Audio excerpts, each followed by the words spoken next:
Canadian. Please bear with me as we go to the sermon of God. The sermon of today is God of the blind. God of the blind. In my job, I see a person who's blind every single day. He's blind, he's deaf, and he's mute.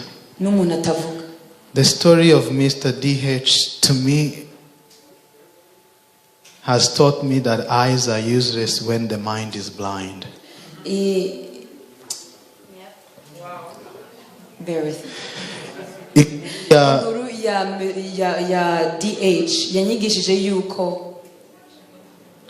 Amaso ari imfabusa iyo ubwenge buhumye.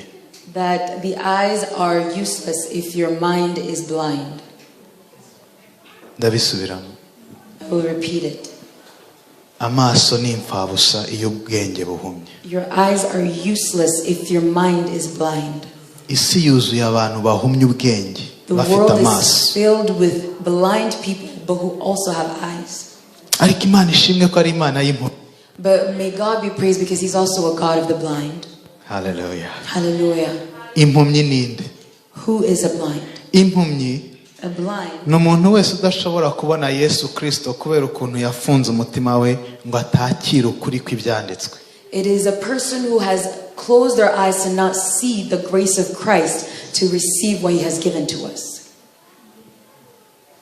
Who can't see Christ because they've hardened their heart and can't come to the knowledge of truth. Amen.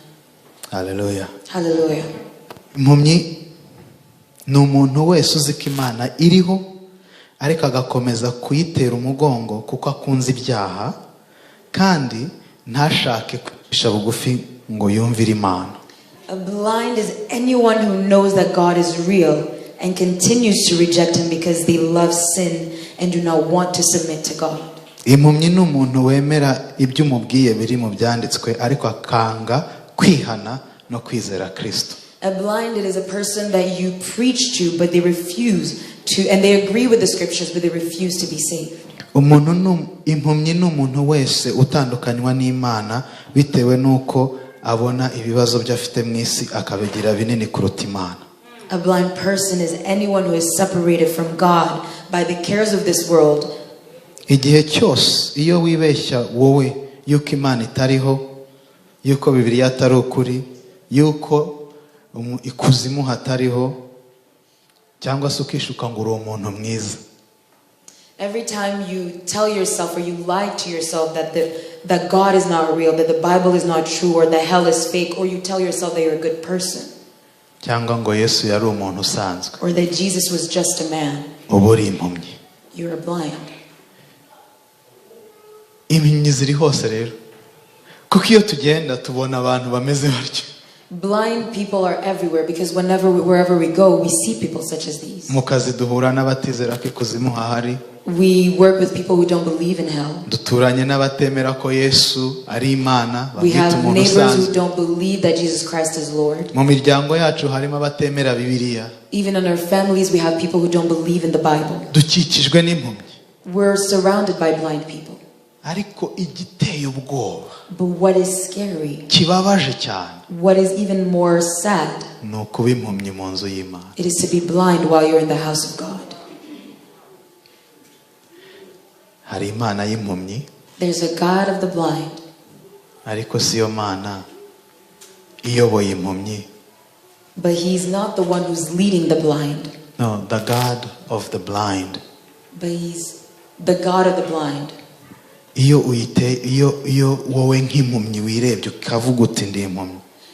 When you look at yourself and you say, I am blind, ninde ukurandata, ninde ukuyobora? Who's leading you? Kuko impumyi zose nabonye zikenera help. Because every blind person I've seen, they need help. Ntabwo impumyi ishobora kuba ihagaze gutya ihumye. They cannot just be standing like this blind ngo ibashe kugenda imenya aho amasikariye ari, and be able to know and to walk and know if there's stairs before them. Iragwa. They will fall.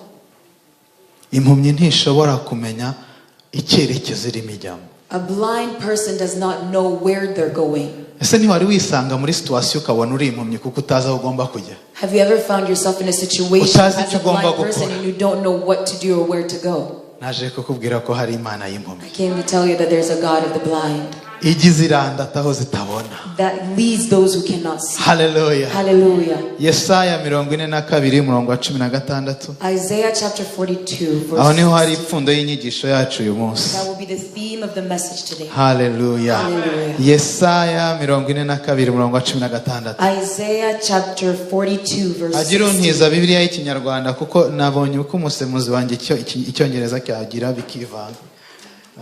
Urakoze pastor. Imana iguhe umugisha. Amen. Cyangwa reka mfatiye madamu niyo yanyorohereza. Imana ibaho umugisha. May God bless you. Yesaya 42 umurongo wa 11 ntabwo mbatindira. Isaiah chapter 42 verse 16. Hallelujah. Hallelujah. Mvuka ijambo ry'Imana rivuga. Hallelujah. Ngo impumyi nzaziyobora inzira zitazi, nzinyuze mu tuyira zitigeze kumenya. Umwijima nzawuhindura umucyo imbere yazo, nahagoramye nzahagorora. Ibyo nzabibakorera kandi sinzabahana. Amen. Amen. Hallelujah. Hallelujah. Let us read on verse 16. It says, Hallelujah. I will bring the blind by a way they do not know. I will lead them in paths they have not known.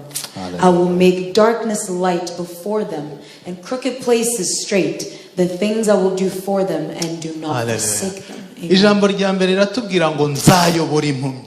The first verse says, I will bring the blind. Imana yiyemeza kurandata bemera ko ari impumyi. God has promised to lead those who accept that they're blind. Ikibazo dufite, The problem that we have, ntabwo twemera ko turi impumyi. we do not accept that we're Iyaba blind. twemeraga ubuhumyi bwacu If we could only admit our kugira ngo blindness, Imana y'impumyi so tuyobore, that the God of the blind could lead, twagera aho twakagombye we kugera. could get to where we're supposed to go. Hallelujah. Amen. Ngo nzayobora impumyi. He said, I will lead the blind. Hallelujah. Hallelujah. Ngo nzinyuze mu tuyira zitigeze kumenya. By a way they do not know. Kuko ikitwica nuko dushaka kugendera mu nzira abandi banyuzemo bazi. Because what's bad for us, we always want to go by everyone else's experiences. Ikitwica nuko dushaka kunyura mu nzira natwe twigeze kumenya ko We want zicibwa. to go by our own experiences, by the ways that we know. Ariko hariho inzira Imana ishyiraho But there are ways that God places zakugeza aho ushaka kuvunitse. that can get you to where you're supposed to go Uramutse without being wemeye tired. ubuhumyi bwawe, Only if you can admit your blindness ukanemera Imana y'impumyi and kwikuyobora. also accept the God of the blind. Hallelujah. Hallelujah. Riravuga ngo umwijima nzawuhindura umucyo imbere yazo. And he also said, I will make darkness light before them. Ikintu kintangaza nuko impumyi idashobora kubona umucyo. The thing that surprises me is that blind people do not see the light. None se niba impumyi idashobora kubona umucyo, ni gute Imana iz'ubwenge ishaka kuvuga ngo nzafata umwijima impumyi itari bunabone kuko ihumye? So what surprises me is that God finds a way to say, I will show light to the blind. Now I will turn the I will darkness. turn the darkness into light. Wowe uri impumyi. You are blind. Ese aya maso afunze, If your eyes are closed, mbwira ntagira uyafunga, mugerageze please close your mumfashe. eyes. Funga amaso yawe. Close your eyes. Uri kubona iki? What do you see? Ese hari umucyo uri kubona? Do you see any light? Ese hari umwijima uri kubona? Do you see a darkness? Ariko Imana y'impumyi But the God of the blind iravuga ngo says, impumyi the blind, nzaziyobora, I will lead them. hanyuma umwijima And the darkness, nkuhindura umucyo. I will turn into light. Ibyo binyereka ko impumyi Imana iri kuvuga ari impumyi ifite amaso, ntabwo ari impumyi ifunze amaso. That shows me that the blind that he's speaking of is the blind who has eyes, not the ones who have closed eyes. Iyo ni ya mpumyi ifite ubwonko bufunze ariko ifite amaso afunguye. It is the kind of blind that has a closed mind but eyes that are open. Hari Imana y'impumyi. There's a God of the blind. Hallelujah. Hallelujah. Icyo nyikundira iyo Mana rero. And what I love about this God, Hallelujah. hallelujah, iravuga ati nimara guhindura umucyo imbere yazo. He said, after I've made darkness light, noneho ahagoramye, aho impumyi yagasitaye, where they might fall, aho impumyi yatsikira ikagwa, where they might trip and fall. C'est mon responsabilité, n'akazi kanjye njye nk'Imana. He said, I as God, it is my responsibility kuhagorora, as the God of the blind, to make it straight. Problème Imana ifite, the problem that he may have, nuko impumyi zishaka no kugorora aho zica, is that the blind also want to make straight their crooked ways. ni nko kubona uwo musore nababwiye arimo ashaka kwitekera. It is the same way as that blind man I work with wants to cook for themselves. It's not possible. Hallelujah. Hallelujah. Imana y'impumyi, The God of the blind. yaba twemeraga ubuhumyi bwacu, If we could only admit our own blindness, kugira ngo noneho tudepande ku Mana so that y'impumyi, we can depend on our God, ituyobore, so he can lead us. ifata umwijima tutari bunabone ko uhari, To uhindura take the umucyo, darkness that we can't even see and noneho make it light, ahagoramye ihagorora. and then make straight the crooked ways. Iravuga ngo I'll make them, mwumva aka kantu, I'll make them smooth. Mu cyongereza Zaharinganiza. smooth, nta gacanga n'iki, ni umunyenga tuharanyerera. It will be smooth. Hallelujah. Glide. Hallelujah. Imana ishimwe cyane. Praise God. Reka mbabwire rero, Let me tell you, kugira ngo wemere kuri impumyi ugomba kubanza kumenya ibitera ubuhumyi. for you to be able to know that you are blind, you must know what attacks the blind. Ngiye kubabwira ibintu bitanu bitera ubuhumyi. I'm about to tell you about 5 things that attack the Ikintu blind. cya mbere, no, not attack but cause. That cause the blindness.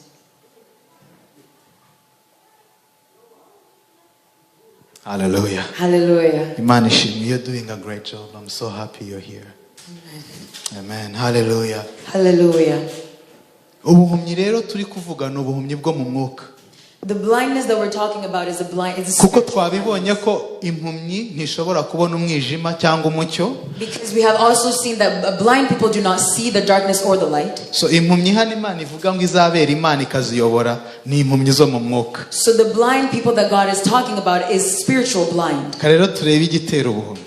So let's see Tujyane what causes people to mu become blind. Bakorinto ba kabiri igice cya 4 umurongo wa 3 n'uwa 4. Let's go in the second book of Corinthians, chapter Hallelujah. 4 from verse 3. Abakorinto ba kabiri igice cya 4. 2 Corinthians, chapter 4. Ntabwo mbatindira mu kanya I will not turarangiza take vuba long. cyane. We're going to finish soon. Hallelujah. Abakorinto ba kabiri igice cya 4 umurongo ni uwa 3 kugeza ku wa 4. 2 Corinthians chapter 4 from verse 3 to 4. Hallelujah. Hallelujah. Biriya mu cyongereza hariya babishyizeho ngira ngo murabibona hejuru hariya. It is projected in one of the Genda bibasomera mu kinyarwanda. Amen. Hallelujah. Ngo ariko niba ubutumwa bwiza twahawe butwikiriwe abaribuka ari bo batizera, abo Imana y'iki gihe yahumiye imitima kugira ngo umucyo w'ubutumwa bwiza bwa Kristo ari we shusho y'Imana utabatambikira. So impumyi ni izitakira ubutumwa bwiza. So the blind are those who do not receive the Impumyi ni ba bandi Imana y'iki gihe ngo yahumye imitima yabo ngo batabona umucyo w'ubwiza bwa Kristo. The blind, it is the ones that God has blinded the hearts so that they do not receive. Imana y'iki gihe rero bavuga ahangaha ntabwo ari Imana nyirijuru, ni So Satan. the God that they speak of in this verse, it is not the God, it is Satan that they speak of. Niyo mpamvu hakoresha mwashyizeho 3 gusa turi ku murongo wa 4. Niyo mpamvu bakoresha Imana ya kaminiscule. That's why they wrote God with a small letter, with a Imana y'iki small gihe. g. Kubera iki bavuga ngo Imana y'iki gihe? Why do they say the God of this age? Nuko yo ifite igihe. It is because he has a time, Ariko Imana y'impumyi ntabwo ifite. but God himself does not have time. iri underworld y'igihe. He's not restricted by Satan time. akorera mu gihe. Satan works So through mu gihe time. runaka ashobora kugenderera umuntu akamutera ubuhumyi. So in any given time, he can come and attack a person and give them and cause them to be blind. Niyo mpamvu ushobora kubona umuntu w'umukristo That is why you can see a Christian wuzuye imbaraga that is full uhanura of strength, that can prophesy, ariko akagira igihe cyo gusambana. but they Kuko fornicate. Imana y'iki gihe iba yahumye umutima we Because the ngo God atabona of this age has umucyo wa blinded their Kristo. hearts, so they do not see Niyo the light. mpamvu ushobora kubona umuntu ujya mu rusengero ariko yarangiza akajya no gusinda, That is why you can see somebody who's always at church, but they go after church, they go to get drunk. kandi agasinda avuga ibyanditswe. And then when they're drunk, they still speak of Kuko scriptures. Imana y'iki gihe Because the God of this age iba yahumye umutima we has blinded ngo their atabona hearts, ubwiza bwa so they Kristo. do not see the goodness of Christ. So Satani ajya atera ubuhumyi So the devil causes blindness akoresheje ibyo urimo uracamo, using your circumstance, akoresheje ibyo wumva, using the things that you hear, akoresheje ibyo ubayemo muri ako using the kanya. things that you're going through. Kuko we ni Imana y'igihe, Because he's only a God ariko of Imana time. yacu But our ni Imana God y'iteka is the ryose, God of all time. ni Imana y'ibihe byiza n'ibihe He bibi, is the God in the ni good times Imana and the bad y'ibizamuka times. n'ibimanuka. He is the Iyo God Mana on the iyo valleys and the wemeye mountains. kuri impumyi irakuyobora. That God, when you Kuko know that you're irivugira blind, mu He leads ijambo you. ryayo ngo nzayobora impumyi. That is why He said in His word, I will lead the Hallelujah. blind. Hallelujah. Hallelujah. Icyama tukemera ubuhumyi If bwacu. only we could only admit our blindness. Kuko hari igihe amabwira guhuma. Because sometimes your bills can blind you. Ukibagirwa ko Yesu ashobora kuza mbere yuko bakwishyuza. And you forget that Jesus can provide, that Jesus can come before Hari igihe they stress, ask you. Sometimes your stress of work blinds you. ukibagirwa ko Imana yo mu ijuru yahagushyize. And you forget that God has placed you in that job. Kuko Satani akorera mu gihe. Because Satan works in So an bitewe age. n'igihe urimo jya ugenzura urebe ko utabaye impumyi. So according to what you're going through, seek and search and see that you're not blind. Kuko zino ntabwo zidafite amaso. Because these are not blind people who do not have eyes. Izi ni impumyi zifite amaso ariko zifunze ibitekerezo. These are Mu bihe urimo blind people who ucamo, have eyes but mu bihe urimo closed unyuramo jya uzenzura ko amaso in yawe everything yo you're mu going mwuka through. akiri kubona Kristo. Examine and see that your spiritual eyes still see Christ. Hallelujah. Hallelujah. Ikintu cya kabiri gitera ubuhumyi, The second thing that causes blindness, ubwibone. it is pride. Ubwibone. Pride. Nga dusome ijambo ry'Imana mu Baroma 10:3. Let us read the word of God in the book of Romans Ubwibone chapter 12. butuma wiyumva ko hari icyo uri cyo kuruta mbese buragutubura. Pride causes you to see yourself beyond what you really are. Bugukorera zoom. It just makes you zoom. Bakukwereka ko uri munini kandi uri gato cyane. And you see yourself as big when you're really Umva small. ko ijambo ribitubwira. Ngo haleluya. Abaroma Romans 12 chapter 12:3. Ndababwira umuntu wese muri mwe mbibwirijwe n'ubuntu nahawe mwe kwifata uko mutari, ahubwo mutekereze mwitonze nk'uko Imana yagereye umuntu wese kwizera. Ahangaha ngo umuntu wese ngo ye kwifata uko atari, ça veut dire This place where it says, it's okay. This place where it says, do not think of yourself higher than you are. haleluya. Hallelujah. Ahubwo wicishe bugufi, wigenzure, uce bugufi, ube uko Imana yakugize. But examine yourself and humble yourself and be the way God created you Icyo to be. bishatse kuvuga muziki ari cyo. Do you know what this means? Ca bugufi cyubahiro ni icy'Imana. It means be humble, the glory is for God. Biguha agaposte ko kuyobora abandi ngo utangire ubyimbe wumve ko hari icyo uri cyo. When He gives you a post to lead others, do not start to be prideful. Mwari mwabona ukuntu abantu iyo babimitse amavuta babasutseho amavuta utuvuta twawe rayo twatundi baguze hari ahirya. Have you seen when people get anointed by just olive oil that you can get anywhere? Ugatangira gutera abantu icyokere ngo uri prophet. And you start accusing people of things just because you think you're a prophet. Iyo ni titre man. That's just a title. Kuko hari n'ujya kwa Satani bakamwigisha bakamuha ibyo kuhanura akaza akabeshya ko ahanurira Imana kandi ahanurira Imana y'iki gihe. Because some also go prophesy through sorcery. Hallelujah. Hallelujah.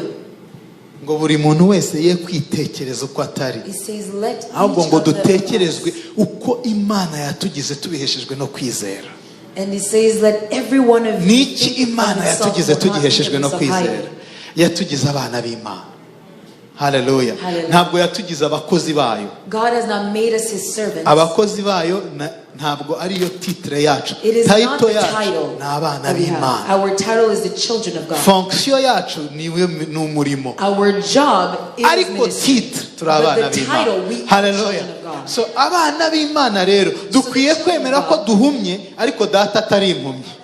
So the children of God, we must admit that we are blind, but our Father is Kuko not. umwana wanjye uriya mutoya Because my child, nubwo afite amaso even though he has hari eyes, danger atabona, there's some dangers that he njye cannot see. nkazimubonera I see nkazimurinda and I kuko protect ndi him umubyeyi we. because I'm his parent. Haleluya. Hallelujah. Abana b'Imana People of tugomba God, kwemera children ko of nubwo God, dufite amaso we must own that when, even though we turahumye. have eyes, we are blind. Ntuzemerere ubwibone kuguhuma Do amaso not let your pride make you blind. ngo kuko waririmbye abantu bagafashwa noneho hari That icyo just because you have sang ngo and people bugushuke kuko were wahanuye bigasohora hari icyo wabaye. that just because your prophecy came to life that you're great. Twese twaracumuye ntitwashyikira ubwiza bw'Imana. All have fallen, all have ngo sinned. nicyo and have cyatumye fallen short of Kristo God. abambwa. And that Haleluya. is what made Christ be N'uyu crucified. munsi n'iyi saha And even to this day, nta n'umwapotre nta n'umubishopu nta n'umuprofeti wari washyikira ubwiza bwa Kristo bwuzuye. there is no apostle, prophet, or anyone else has Turacyari reached the abantu perfection of Christ. bafite ibyaha bo kubabarirwa. Turacyari impumyi zikeneye Imana y'impumyi ngo ituyobore. Haleluya. Hallelujah. We're still people who are sinning and we still need the grace of God. Ca bugufi rero. So please be humble. Haleluya. Hallelujah. Ca bugufi hari Imana y'impumyi uyemerere ikuyobore. Be humble. There's a God of the blind. Accept him to lead you.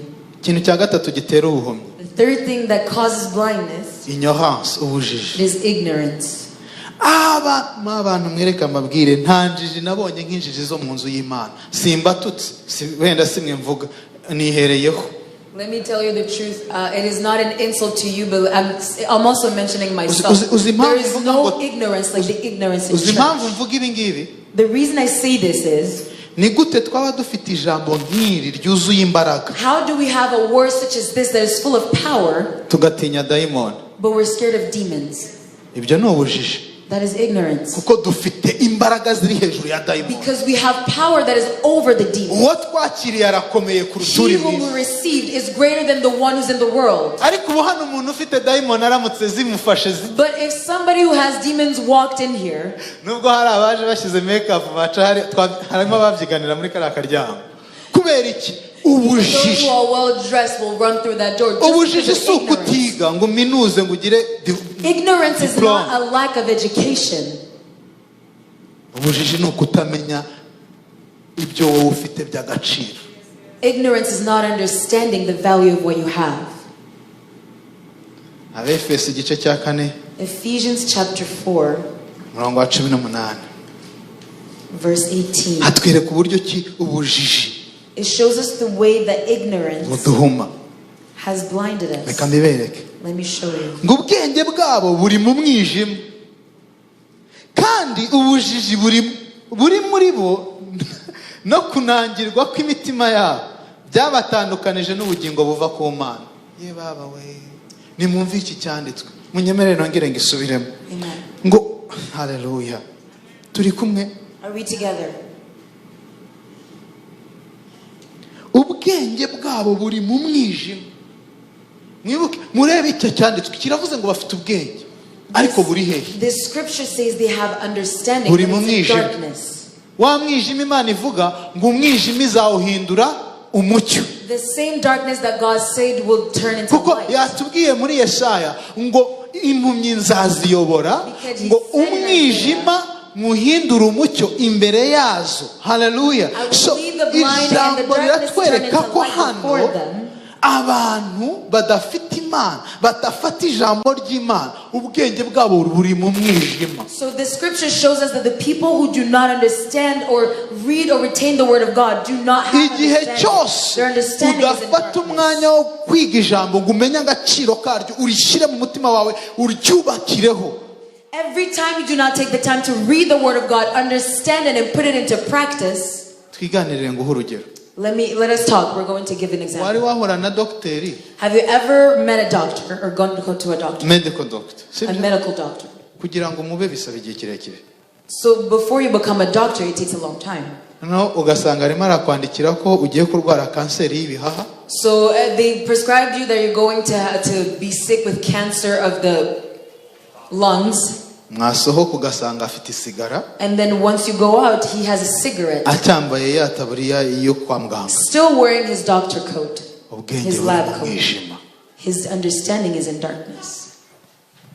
Wari wahura n'umupasiteri? Have you ever met with the pastor? Amaze kubwiriza. After they've preached. Akajya kwiba amaturo batuye. And they go and steal the offerings. Ubwenge buri mu mwijima. His understanding is in darkness.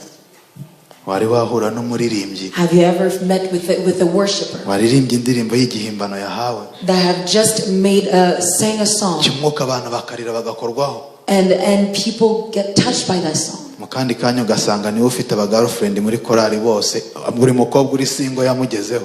And in another moment you find that every girl in the choir is his girlfriend. Buri mu mwijima. His understanding is in darkness. Kuko Because ubujiji, kutamenya ijambo ry'Imana, of his ignorance, kutamenya urukundo rw'Imana, not know the word of kutamenya God, presence y'Imana ihorana nawe, or the presence of God that's always with them. Kuko abakristo ubujiji bwababwiye ko bagomba kwera bahagaze imbere ya pastor ariko bakandura bavuye imbere ya pastor.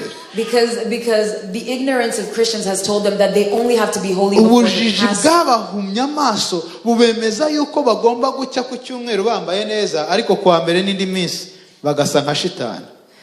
The ignorance in them has lied to them that they only have to look good on Sunday, but every other day of the week they look terrible. Twemere ubuhumyi bwacu, Let us Imana admit y'impumyi tuyobore. our own blindness so that our God can lead us. Hallelujah. Hallelujah. Twe kwemera ko ubujiji buduhuma ngo twibwire ko twibeshye ko twera kandi tuzi ibyo tugendera mu bibi. Let us not accept let ignorance convince us that we are holy even though we live in darkness. Ahubwo twige guca bugufi no kumenekera Imana by'ukuri. But let us learn to be humble and to open our hearts to God truly. Kugira ngo umwijima wacu iwuhindure umucyo imbere yacu. So that he can turn darkness into light for Hallelujah. us. Ikindi kintu gikomeye. Another thing that causes blindness. Ni ukwemera kuyoborwa n'izindi mpumyi. It is to accept to be led by other blind people. Burya nika nguha urugero. Let me give you an example. Pastor nyemerera bari budukorana urugero. Let us do this example. Ko uri umugabo nanjye ndundi. Dore ukuntu ubuhumyi bumera. This is how blindness goes. Ubu ni nko kugira ngo mubwire ntureba ndatwite. I can tell him, you can see I am pregnant. Nkajya nifata gutya ngo igise kiramfasha. And then I hold myself like this and say I have a contraction. Kandi ndi umugabo. Even though I'm a man. Sinzigera ntwita niyo wabisengera ntibizaba. Even if I pray for it, I will never be pregnant. Nuwanabimpanura abwira ko ari Imana ibivuze nabona ko avangiwe. Even if somebody came and prophesied and said that God said it, I would know that they're a false prophet. Kubera iki? Why? Hariho principe Imana yashyize muri ubu. Because there are principles that God has set. Umugabo ntazatwita. He's a man, he will not be Yabihaye pregnant. umugore niwe yizeye niyo. God gave it to women. Rero gukurikira indi mpumyi. So to follow other blind people. Nkamwemeza ko nabonye umuti utuma abagabo batwita. And telling him that I have found a medication that makes men pregnant. Akanyizera akemera kugendana nanjye ngo And then he believes me. murebe ngo hari umuntu wavumbuye uburyo abagabo bazajya batwita. And he believes me and he tells others, come and see the man who has found out how men can get pregnant. Twese tuzagwa. Whether it is him or myself, we will both fall. Kubera ko Because ibyo ntabwo ariko Imana it yabiremye. is just not how God made it to be. So ni gute rero umuntu w'umugabo So how is it that a grown man agira gutya kumva ari umugore? can stand and tell themselves, I am a woman? So icyo shatse kuvuga niki? So what I mean is, iyo impumyi yoboye izindi impumyi when a blind is leading other zose blind, ntaho zigera ahantu none of them get anywhere. ahataringaniye hahandi Imana ibigomba kuringaniza. The crooked zo zirahagera zigasitara they all zikagwa. get there and trip and fall. Ariko isi ya none But this world, hari abantu benshi bayobowe n'izindi there are mpumyi. many people who are being led by other blind people. Abagabo bari kwiyumvamo ubugore, abagore bari kwiyumvamo ubugabo. Men are transforming into women, women are transforming into men. Mu minsi iri imbere ntibizabatungure nimwibona harimo bababwira ngo ndingwe cyangwa inyamaswa y'ubundi Do not bwoko. be surprised if in the next few days you hear somebody say, I woke up a cheetah. Kubera iki? Why? Iyo Yesu yabwiye intumwa ze, Jesus told his disciples hari ikiganiro cyiza yari yagiranye nabo muri Matayo, mureke in the book of Matthew, Matayo 15:14 yagiranye nazo ikiganiro. he was talking to his disciples. Intumwa ziraza ziramubwira ngo ariko ubu ntago bikubangamiye ko abafarisayo batishimiye ibyo wavuze. And then they were telling him, are you not bothered that the Pharisees are not happy about what you said? Noneho Yesu ahita basubiza ijambo, niho navanye icyo kintu kivuga ngo kuyoborwa n'indi mpumyi mwese mu bimpumyi. So that's where I got this saying that you cannot be led by blindness. Umurongo wa 14 mu gice cya 15 haravuga gutya ngo arabasubiza ati igiti cyose data wo mu ijuru atateye kizarandurwa, nimubareke ni abarandata impumyi kandi nabo bahumye, ariko impumyi iyo irandase izindi zombi zigwa mu mwobo. Amen. Hallelujah.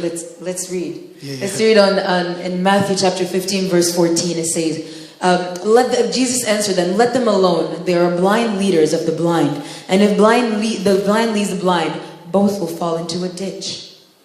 Reka rero mbabwire Let torero me tell ry'Imana, you, people of God.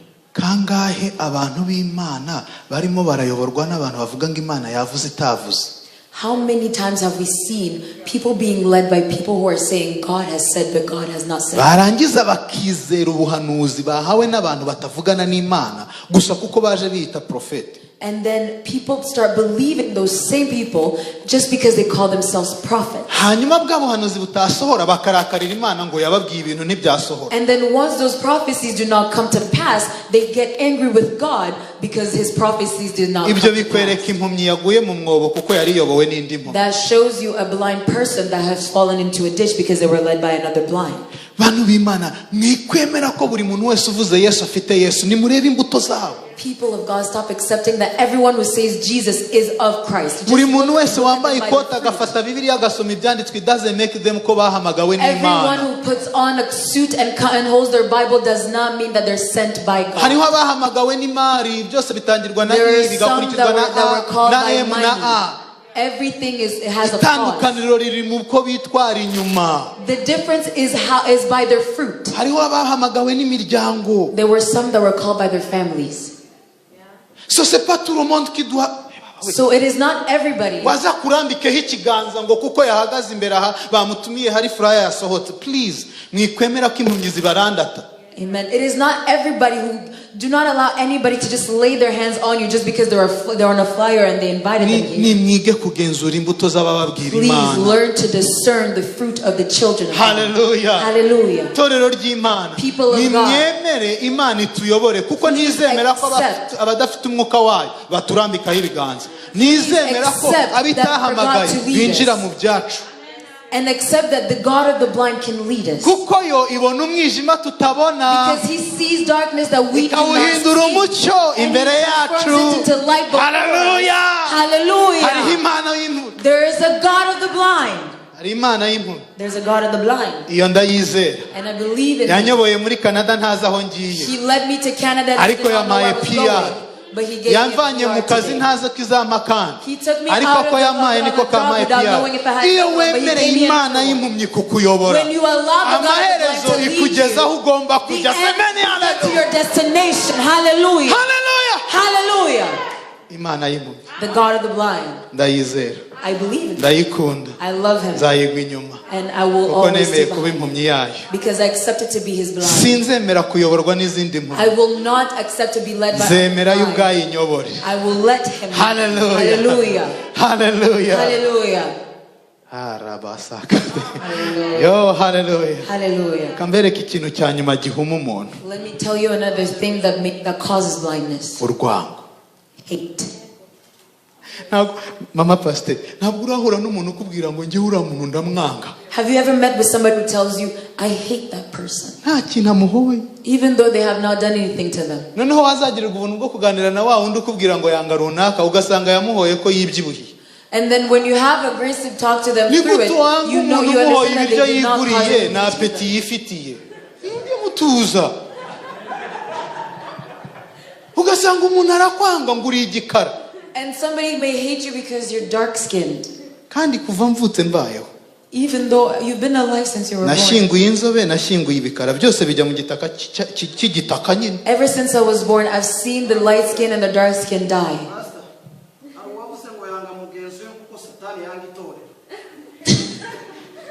Kandi ugasanga uwo ni umukristo uri kubivuga kundi mukristo. And you find Christians saying that about other Christians. Urwango ruhuma umuntu agahora undi ukizuru rireshya bakibagirwa ko riva mu mwuka wo guhumeka n'ikindi kintu cyanduye. Nashatse kuvuga. A blindness will cause somebody to hate them for their nose, and they forget that it's just air to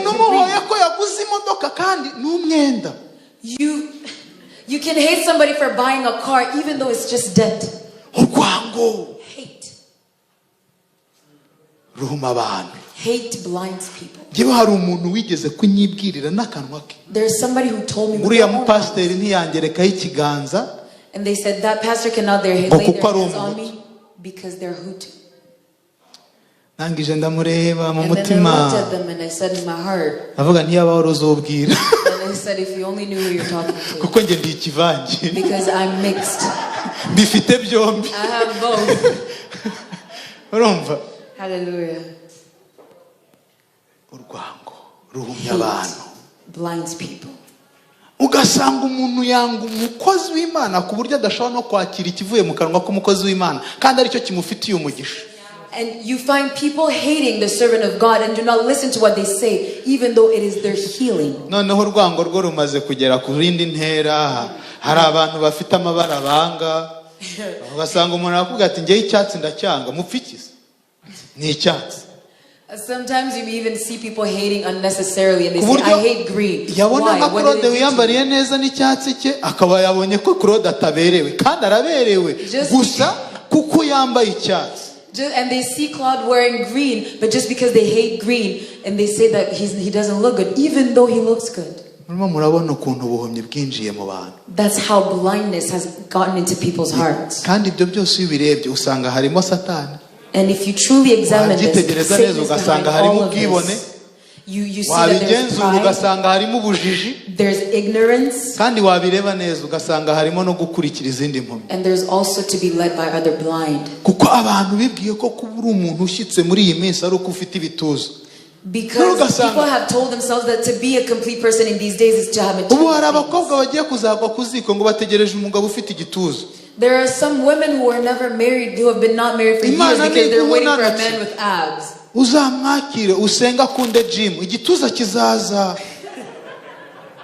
Just accept the man who's coming and just pray for him to love the gym and he will get those abs. And you see people hating others because they're poor. Love them through that poverty and just teach them to work and they will become rich. Hallelujah. Hallelujah. Hallelujah. Hallelujah. Hallelujah. Do you want the God of the blind to be your God?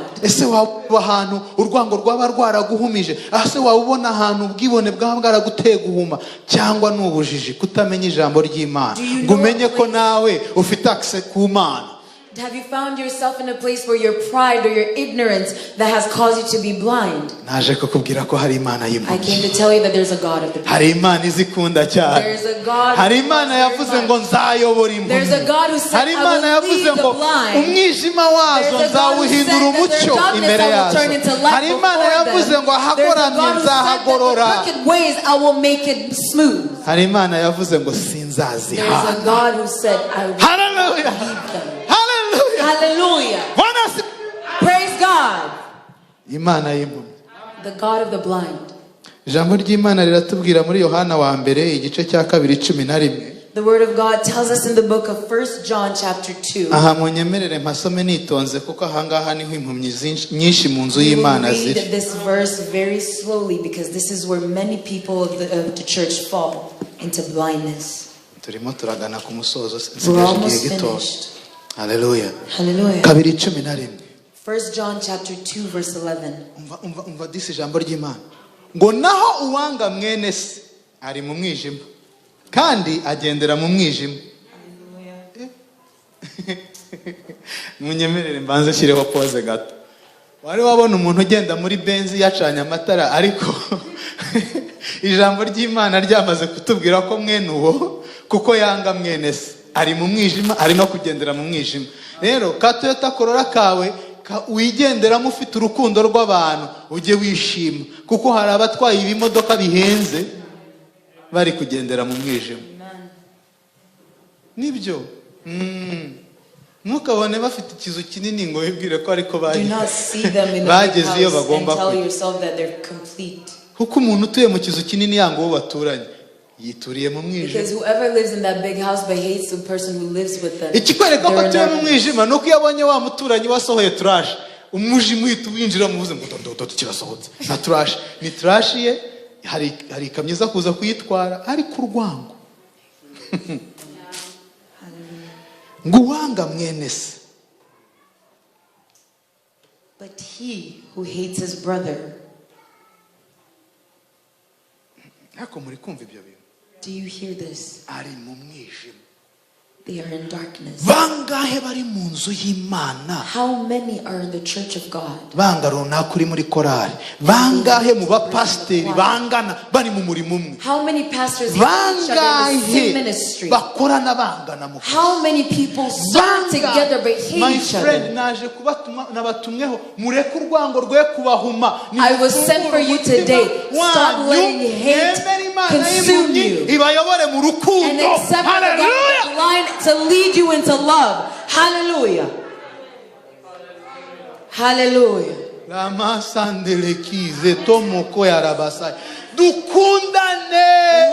one another. Why do you hate me anyways? You did not create hair. Why do you hate my baldness? What have I done to you? That person that you hate, what have they done to you? Imana y'impumyi ishaka kutuyobora mu rukundo. The God of the blind wants to lead us into love. Tuyemerere duhume ku rwango duhumuke mu rukundo. Please accept to be blind to hate and be open to love. Sibyo? Sibyo? Right. Abemeranya nanjye ko ari byo tuvuge ngo amen. For those who are agreeing with me, say amen. Hallelujah. Hallelujah. Kamberekere isezerano riri muri cya cyanditswe twatangiriyeho. Imana y'impumyi isezerano ibintu bikomeye. Let me talk to you about the promise that's in that promise of being led by God. Hallelujah. Hallelujah. Hallelujah. Hallelujah. Iravuga ngo nzayobora impumyi. He said, I will lead the blind. Hallelujah. Hallelujah. Niko twatangiye tubwira. That's how we started. Iyo wemeye kuhumyi. When you accept that you're blind, uha Imana access you mu give buzima God bwawe access to your life kugira ngo ikuyobore. so that He can lead you.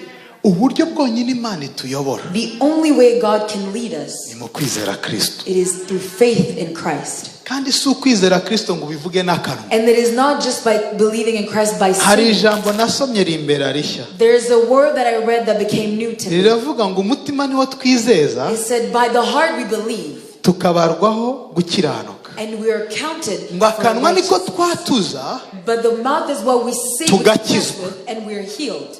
None se gukiranuka kubanziriza agakiza. So does righteousness but come before faith or salvation? Ako biriya tubwira. But the Bible umutima turawizeza. By the heart we believe. Tukabarwaho gukiranuka. Ukizera mu mutima wabazweho gukiranuka.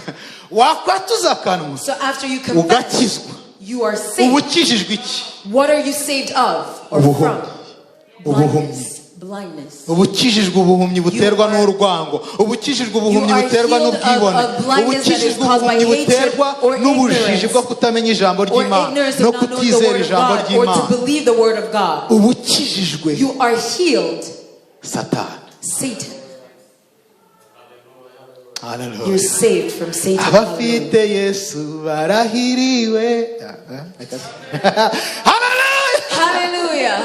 Bwana sifiwe. Praise God. Yohana igice cy'umunani umurongo wa 11 kugeza ku wa 12 ndimo ndasanga ndagana ku John musozo. chapter 8 from verse 11 to 12. Mumve ukuntu Yesu yatubwiye. Iri ni ryo sezerano. Imana yavuze ngo nzayobora impumyi. Dore icyo yashakaga kuvuga. Yashakaga kuvuga Yesu.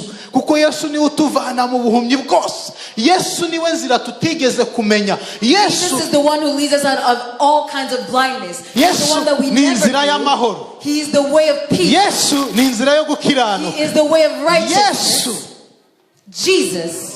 Ni inzira y'iteka. He is the way of forever. Hallelujah. Hallelujah. Noneho rero iyo wamaze kumwakira kugira ngo akubere Imana mu buhumyi bwawe akubere Imana. And in your life Hallelujah. God. Dore isezerano yaduhaye. Umurongo wa 11 gave us on verse 11. Ati nawe databuja aramusubiza. Yohana 8:11. John 8 chapter 8 verse 12. Hallelujah. Hallelujah. Musome 11 ariko tuze no kugera kuri 12. We're going to read 11 and 12. Ati ntawe databuja. Yesu aramubwira ati nanjye singuciraho iteka, genda ntukongere gukora icyaha. Yesu yongera kubabwira ati ninjye mucyo w'isi, unkurikira ntazagendera mu mwijima na hato, ahubwo azaba afite umucyo w'ubugingo. Hallelujah. Hallelujah.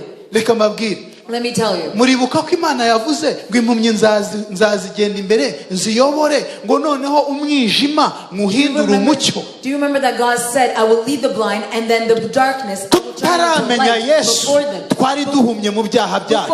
Tutaramenya Yesu twari impumyi mbi zo kubabarirwa. Twakiriye Yesu twakira umucyo. Kuko Yesu ntatwemerera kwanga.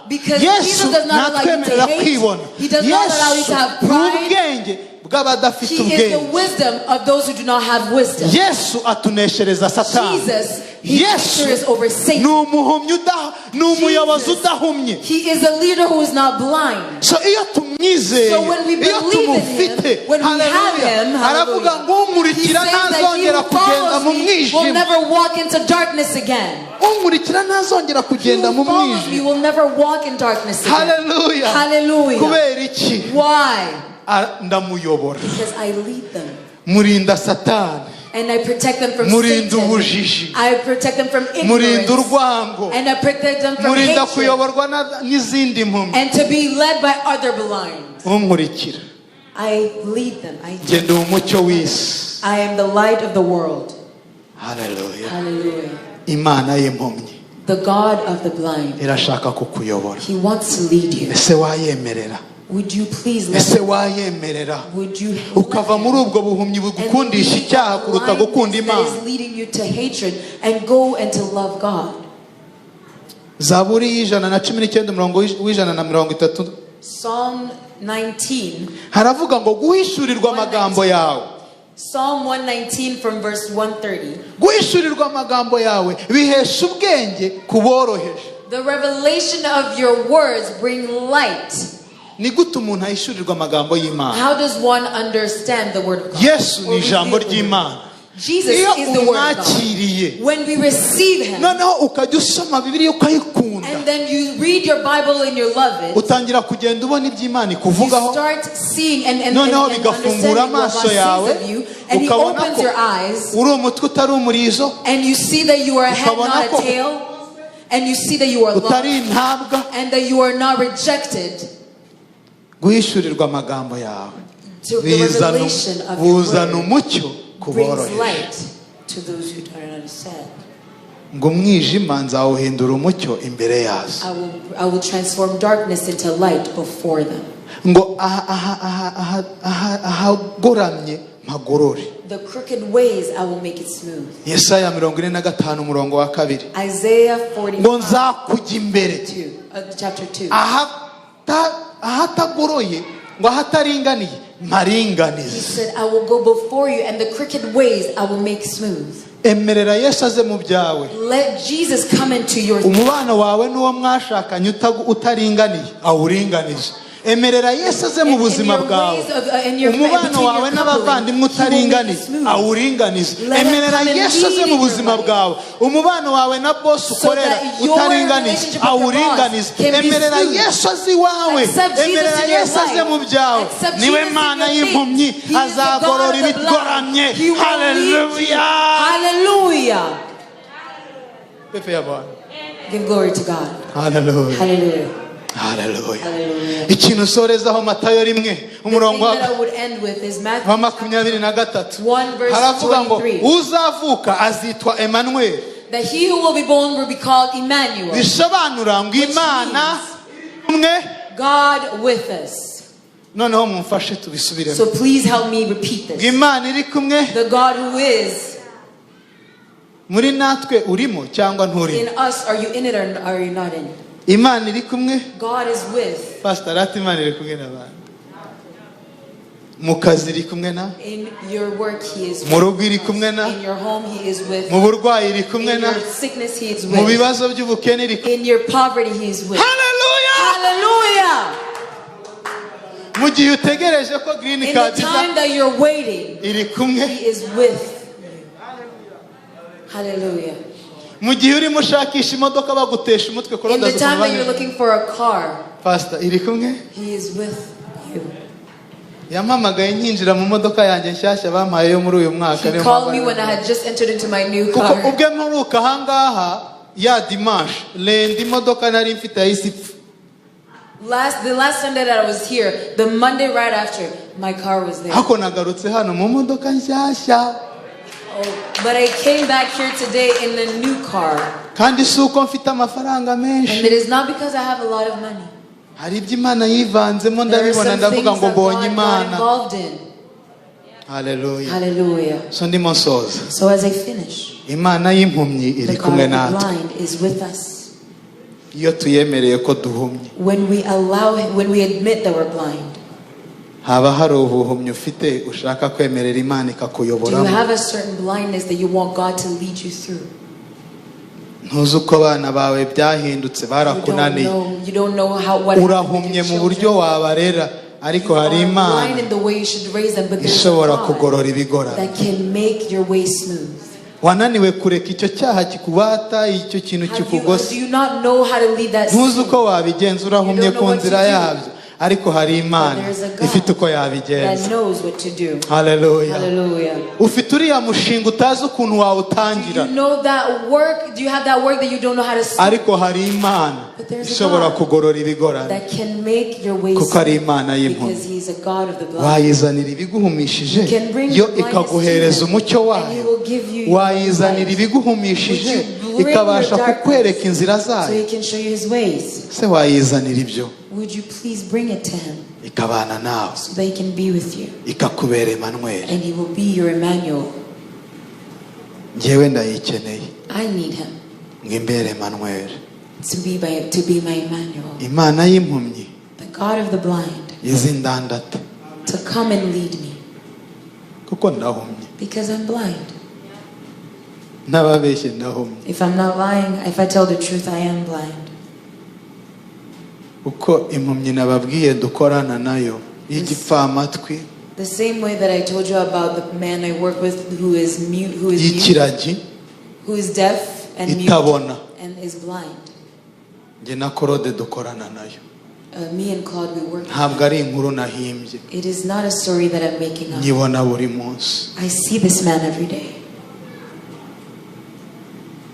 Icyo nabonye muri yo. What I saw in him nuko ikeneye uyiranda. Is that he needs somebody to lead him. Muri iyi si nkeneye Yesu ngo anyobore. In this world I need Jesus to lead me. Mu muhamagaro yampaye nkeneye Yesu ngo anyobore. In the calling he's called me, I need him to lead me. Mu rugo yampaye nkeneye Yesu ngo anyobore. Menye uko mba umugabo mwiza ku mugore wawe. To learn how I can be a good husband. Mu bavandimwe yampaye nkeneye Yesu ngo anyigishe uko mbana nabo. To teach me how to be with them. Sinzi wowe. I don't know about you. Ariko niba hano hari impumyi nkanjye. But if there is a blind like me here, nimuze tuborogere Imana y'impumyi tuyobore. Come and let's cry out to the God of the blind. Tuyitakambire. And let's implore him ituyobore, to lead us. izana umucyo ahari umwijima mu So he byacu, can bring light into our darkness. izifata ibyari bigoramye bigorore. Come and take our crooked and make it. Hanyuma yaradusezeranije ngo sinzabahana no muri ibi He has ngibi promised that ibane he will never natwe, forsake us. And in these bad times he no will muri be iki with gihe us. ibane And in natwe, this time he will be muri uyu with mwanya us. itorero ririmo And in ricamo this ibane. time that the church is going through hell, he will be with us. Nimuze dusenge. Come and pray. Niba wumva kabisa ari wowe nako If you nimuza feel turegerana like this is twice you, social distance, nimuhaguruka aho turi dusenge. Please stand and we're going to pray together.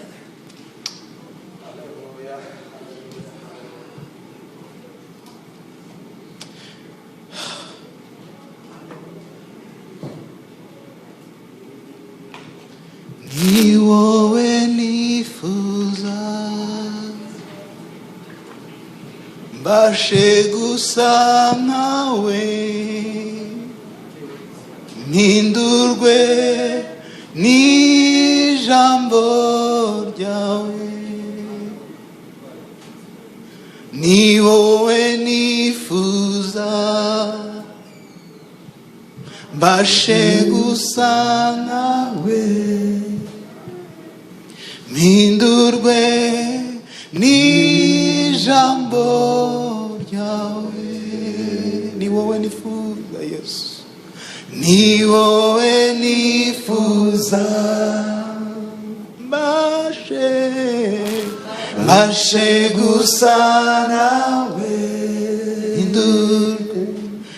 mpindurwe n'ijambo ryawe. Ni wowe nifuza